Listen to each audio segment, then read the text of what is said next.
आणि लाडक्या भावांनो देखील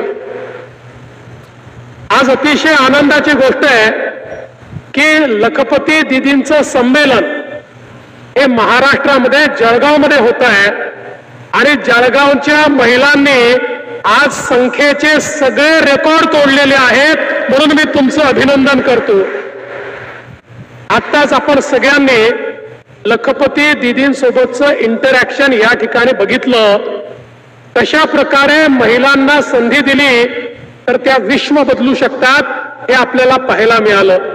आणि देशाचे प्रधानमंत्री मोदीजी नेहमी सांगतात विकसित भारत करायचा असेल तर तो महिलांच्या माध्यमातूनच होऊ शकतो। महिला देशाच्या अर्थव्यवस्थेच्या मुख्य धारेत आल्या तरच विकसित भारत आपल्याला करता येईल।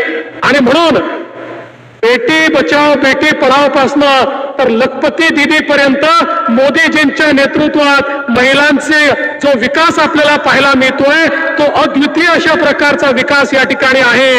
आणि मोदीजींनी तर 2029 पासनं देशाचा कारभारही महिलांनाच देण्याचा निर्णय घेतलेला आहे। त्यामुळे आता नारी शक्तीला कोणी रोखू शकत नाही। मोदीजींच्या आशीर्वादाने महाराष्ट्रामध्ये देखील आपण नारी सन्मानाचे कार्यक्रम सुरू केले। आमच्या मुख्यमंत्र्यांच्या नेतृत्वात लाडकी बहीण योजना असेल किंवा आमच्या मुलींना मोफत शिक्षणाची योजना असेल किंवा अर्ध्या पैशामध्ये एसटीचं तिकीट असेल, गॅस सिलेंडरची योजना असेल, या वेगवेगळ्या योजना या मोदीजींचं जे स्वप्न आहे की या भारताला विकसित भारत करायचा आणि त्याच्यामध्ये महिलांची भागीदारी असली पाहिजे ते पूर्ण करण्याकरता महाराष्ट्र देखील कुठेही मागे राहणार नाही हे मी या निमित्ताने सांगतो।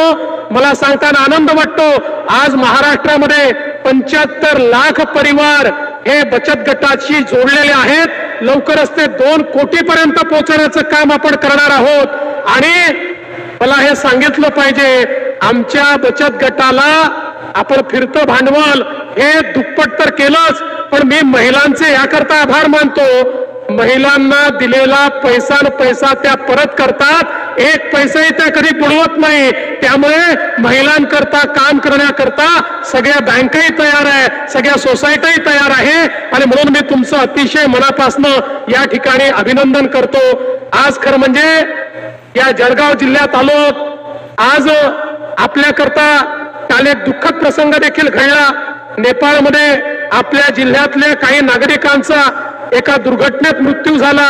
मी त्या सर्व नागरिकांना या ठिकाणी श्रद्धांजली देखील अर्पण करतो आणि त्यांच्या परिवाराला सांगू इच्छितो की आम्ही त्यांच्या दुःखामध्ये या ठिकाणी सहभागी आहोत। मी जाता जाता एक अजून चांगली बातमी जळगाव जिल्ह्याकरता देतो। आपल्या जळगाव जिल्ह्याचं चित्र यातनं बदलणार आहे। नार पार गिरळा योजना, ज्या योजनेमुळे आमच्या शेतकऱ्याच्या शेतीला पाणी मिळणार आहे, माननीय मुख्यमंत्र्यांच्या नेतृत्वामध्ये या योजनेलाही आम्ही मान्यता दिली आहे आणि आजच कॅबिनेटमध्ये आम्ही त्याला टेंडर काढण्याची मान्यता देतो आहोत। जळगाव जिल्हा सुजलाम सुफलाम करण्याचं काम हे आपण या ठिकाणी करतो। वाघूर प्रकल्पाला 2288 कोटी, पाडळसे प्रकल्पाला 4890 कोटी, अशा प्रकारे शेतकऱ्यालाही सुजलाम सुफलाम करण्याचं काम आपण या माध्यमातून करतोय। मी पुन्हा एकदा आलेल्या सगळ्या बहिणींचं मनापासून स्वागत करतो। आपल्या सगळ्यांच्या वतीनं माननीय प्रधानमंत्री महोदयांचं स्वागत करतो आणि माझं बोलणं संपवतो। धन्यवाद।